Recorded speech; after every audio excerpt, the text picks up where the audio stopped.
मुग्धा और उसकी सास के बीच पूरा समय सास के किसी ना किसी काम को लेकर मतभेद चलते ही रहते हैं। बहू, ओ बहू, जरा चाय बना दे। मुग्धा चाय लेकर आती है। ये लीजिए, और कुछ चाहिए? अरे नहीं, बस चाय पीने का मन था। जाओ, तुम दूसरा काम करो। चाय पीने के थोड़ी देर बाद सास दोबारा मुग्धा को आवाज लगाती है। अरे बहू रे, आओ बहू, जरा हलवा तो बना दे, मीठा खाने को मन हो रहा है।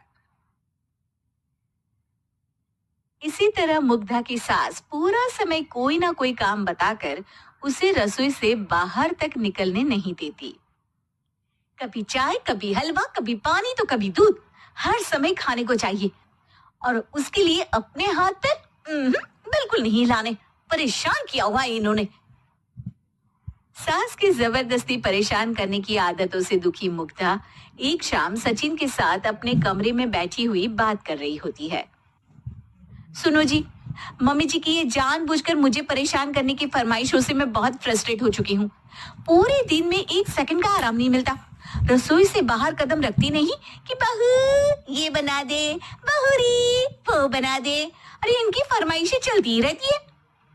अरे मुग्धा, माँ खाने की शौकीन है, पर उम्र हो चली है, खुद खाना नहीं बना सकती, इसलिए तुमसे बोलती है। अरे तो शौक भी उम्र देख कर रखने चाहिए ना।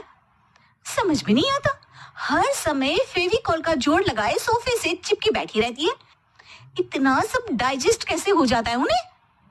अरे तुम मेरी माँ से इतनी नफरत कैसे कर सकती हो?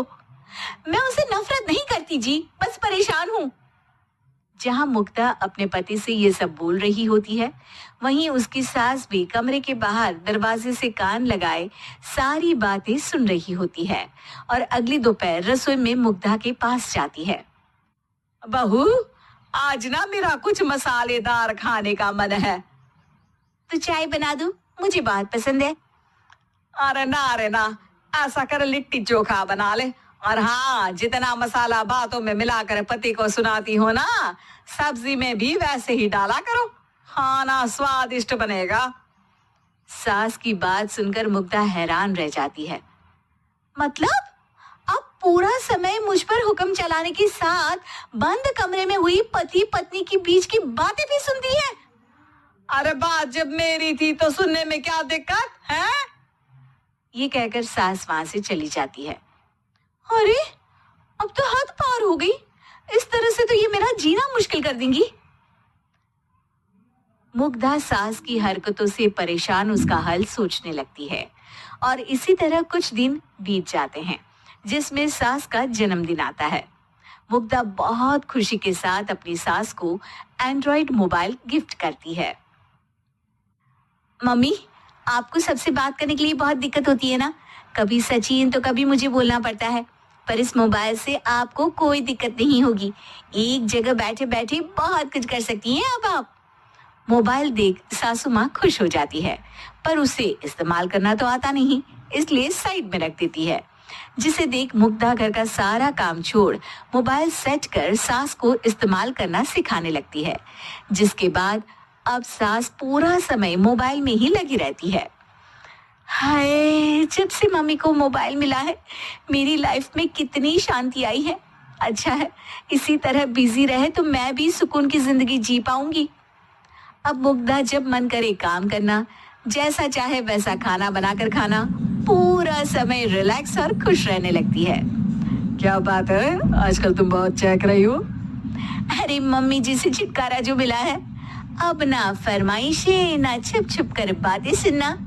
अच्छा, तो मोबाइल गिफ्ट करने की ये स्कीम थी। इसी तरह दिन बीतते हैं और अब मोबाइल पर लगी सास फरमाइशों की जगह सवालों के लिए बहू को आवाजें लगाना शुरू कर देती है। अरे बहू, सुन तो, देख जरा किसी का फोन क्यों नहीं मिल रहा? रिचार्ज खत्म हो गया है, पर अभी 4 दिन पहले ही तो मैंने किया था, इतनी जल्दी कैसे खत्म हो गया? अरे मैंने कल तेरी कनाडा वाली मौसी सास से 3 घंटे बात की थी ना। क्या? इतना महंगा तो मोबाइल भी नहीं आया जितना महंगा इसका रिचार्ज पड़ रहा है। इसके बाद तो जैसे मुग्धा के दिन के 24 घंटे में से 20 घंटे सास के पास उनके मोबाइल रिलेटेड प्रॉब्लम सॉल्व करने की ड्यूटी ही बन जाती है। अरे मुग्धा, ये मोबाइल में अचानक तेरी मौसी सास की शक्ल क्यों दिखने लगी? और ये तो हिल भी रही है। मम्मी, ये गूगल डुओ का वीडियो कॉल है। इसमें आप बात करने के साथ एक दूसरे की शक्ल भी देख सकती हो। अच्छा, ये तूने मुझे पहले क्यों नहीं बताया? अब बताने के लिए पहले नहीं बताया। इसी बीच सचिन भी वहां आ जाता है और सास अपनी वीडियो कॉल में बिजी हो जाती है। क्यों, सास बहू में क्या गपशप चल रही है? इसे गपशप नहीं, दिमाग का दही होना बोलते हैं। पर तुम तो मम्मी को मोबाइल देकर बहुत खुश थी, फिर क्या हुआ? हाँ, उसका सुकून भी कुछ ही दिन मिला। अब घर के टंटे खत्म हुए तो मोबाइल की टिंग टिंग शुरू हो गई। देखो भाई, कुछ पाने के लिए कुछ खोना तो पड़ता है। आखिर तुमने मोबाइल अपने फायदे के लिए ही तो दिया है, तो फिर सवालों के जवाब भी देने पड़ेंगे, क्योंकि जब तक उनके हाथ में ये फुंथरू रहेगा, तुम्हारी लाइफ में प्राइवेसी और सुकून रहेंगे। कहने का मतलब है अगर इससे प्यार बढ़े तो दाग अच्छे हैं। अरे मुझे पहले दिन से ही पता है मोबाइल किस मकसद से दिया गया है। भूलो मत, इससे पहले मैं बातें ही सुनती थी। सास की ये बात सुनकर मुग्धा शॉक में और सचिन हंसता रह जाता है।